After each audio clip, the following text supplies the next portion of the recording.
Hey Canucks fans, the Canucks are rolling out new lines tonight as they host the Montreal Canadiens. I'm Clay Emo, I'm at Canuck Clay on Twitter, I'm at Clayton Emo on Instagram, I'm the founder of the GLCPC, the Good Looking Canucks Positivity Club, and this is my Canucks take, all in one take. It's Clay's Canucks commentary for Tuesday, December the 17th.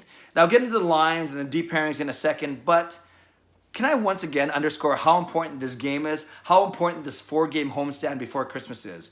Montreal tonight, Vegas on Thursday, Pittsburgh on Saturday, Edmonton on Monday. 4 home games, 2 of them against divisional opponents in Vegas and Edmonton. The Canucks need to get 5 or 6 of these 8 points heading into Christmas to stay afloat, to stay around, hang around in the Western Conference playoff race. Actually, they have one more home game after Christmas, so it's actually 5 in a row, but let's concentrate on the 4. Let's concentrate on the 1 tonight. Love what Antoine Roussel said to the media. He says he hates hearing and seeing all the red jerseys, the Montreal Canadiens fans. He says, this is our place, this is our home game, get the H out of here. You know, very, very, very passionate, very honest, and like Roussel, that's why we love him so much. He speaks from the heart, wears his heart on his sleeve, whatever analogy you want to use, off the cuff. That's why we love having him on the team. And tonight, he will be playing on the second line with Bo Horvat and JT Miller. With Bo Horvat and Brock Boeser. Excuse me, that's Horvat, Boeser, and Roussel. And that means the top line is Pettersson with Miller and Virtanen. Interesting mix there, and I'll talk about that in a second. So again, the lot of lines split up. The top line is now Pettersson, Miller, and Virtanen. Boeser drops down to the second line. It's Boeser with Horvat and Roussel. Our third line is Adam Gaudette playing between Pearson and Levo, where Horvat was playing for a little bit. Or I should say those two guys appropriately drop down the third line because Roussel moves up. And lastly, the fourth line, Brandon Sutter and Tyler Mott on the wings and Jay Beagle as their center. So let's look at that for a minute. Obviously, the Canucks have 4 forwards that are probably a little more talented than the rest, and that would be Pettersson, Boeser, Miller, and Horvat. And for the longest time, for the majority of the season, they've had the lot of line together, 3 of them together, Pettersson, Boeser, and Miller. And while they haven't created a lot of goals recently, they've still been dominating in stretches, and obviously they're our best line. But it often left the other lines, Gaudette with Virtanen and Roussel had 2 good games, but then went cold. Then Horvat with Levo and Pearson, they had a couple games and they went cold. So now, as I tweeted about earlier, if you think of it's more important to have forward pairings as opposed to forward trios or forward lines, you basically have a pairing of Pettersson and Miller and then Horvat and Brock. And it was kind of thought that Brock and Petey were inseparable, especially for the start of this year, the end of last year. But we do know that Boeser and Horvat have chemistry from playing before Pettersson got here, right? They have chemistry from a year and a half ago. In fact, it was the Bo, Brock, and Berchi line, the triple Bs, that were quite good for a while. So Horvat and Boeser have played together before. Miller and Pettersson obviously have played together for the first third of this season. So those are your pairings, really. You have Pettersson with Miller, and you have Horvat with Boeser. And then with Pettersson and Miller, you have Virtanen, brings a lot of speed, and showing he's got decent touch around the net. So that could be a good line. And then on the second line, you have Roussel playing with Horvat and Boeser. Roussel adds a little bit of grit. I think he's got, as we've seen, he's got good hands, got underrated skill. So I'm excited to see how that line looks. Then you have basically Pearson and Levo dropping from the second line with Horvat, the third line with Gaudette.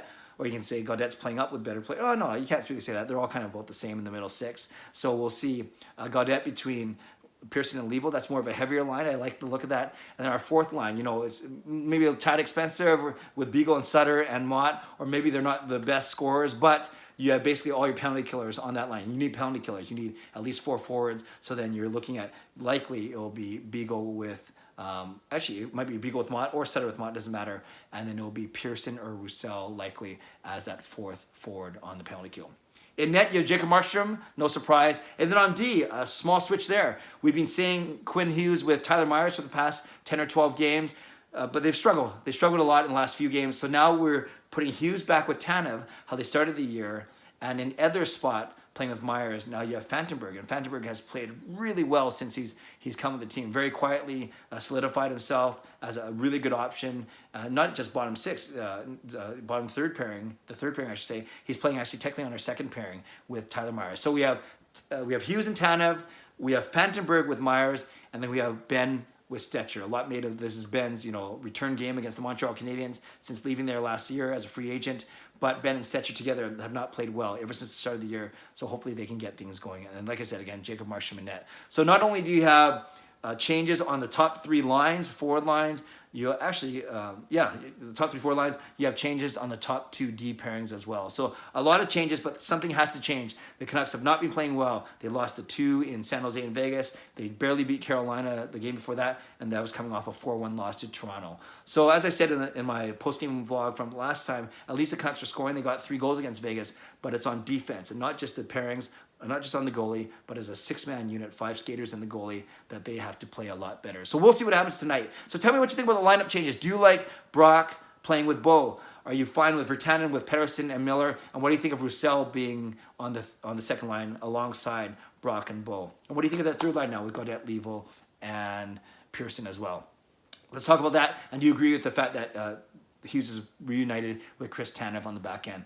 Finally, a really quick word on the Taylor Hall trade. I know I didn't do a vlog yesterday. I know a lot of YouTubers covered it already. But now that it's been a day, you can sit back and relax. We know that Taylor Hall goes from New Jersey to Arizona in exchange for a first-round pick, lottery top 3 protected, so as long as it's not the top 3. But there's no way Arizona is going to finish A, out of the playoffs, and B, then likely win the lottery. I don't think they're going to be a top 3 pick. So it's going to be a first-round pick, then a conditional 3rd, and 3 prospects. You guys know I'm not a big prospect guy. You can go watch other YouTube videos for that. I just heard that the D-man might be good and the other 2 not so sure, but it looks like one of the D-men might turn out to be a solid NHL player. But when you look at that conditional 3rd-round pick, it becomes a first-round pick if Taylor Hall re-signs with the Coyotes and if the Coyotes win at least 1 playoff round.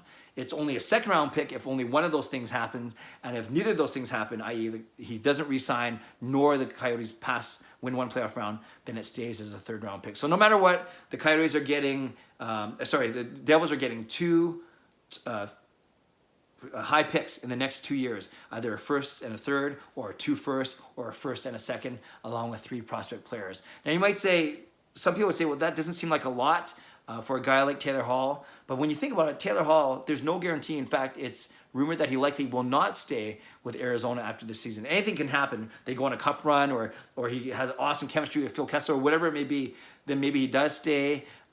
But all the rumors are, and his agent has been known for having his guys play out the season and then keep all the options open on July 1st. So if you think about it that way, for New Jersey to get all that for a player who was going to leave them anyways, that's not bad from the New Jersey side, especially if they're disappointed for the season. They want to change the mix in their locker room and going forward. From an Arizona Coyotes side, you might think it's an overpayment, but you're a first-place team already with a horrible offense. You're a great defense and great goaltending, obviously.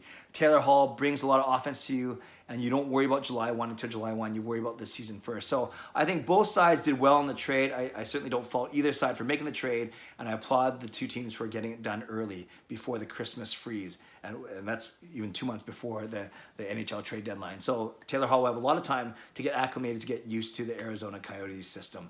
The only bad thing for Canucks fans, obviously, well, good and bad. The bad thing is Arizona's in our division, makes them a tougher team. The good thing is now we get to see Taylor Hall more often, at least for this season, the 2 home games that the Canucks have against Arizona. And Taylor Hall came with New Jersey, so we're actually seeing him 3 times this season if you're at Rogers Arena at a home game. So there we go. Let me know what you think of the Hall trade, and more importantly, or more relevant, let me know what you think about the Canucks lineup changes for tonight. It's Tuesday night, so that means I'm bowling, so I'll be watching the game on the monitors from the bowling alley, but I'll do my post-game vlog from there. And yeah, I look forward to a really good game. I look forward to a better game, and I look forward to the Canucks starting off their homestand with a win tonight against the very popular and very polarizing Montreal Canadiens. Well, it's polarizing unless you're Anton Roussel. Have a great day. Enjoy the game. Leave a comment below. I'd love to read, react, and reply. Subscribe if you like to. Like this video if you like to. God bless. Go Canucks. Go.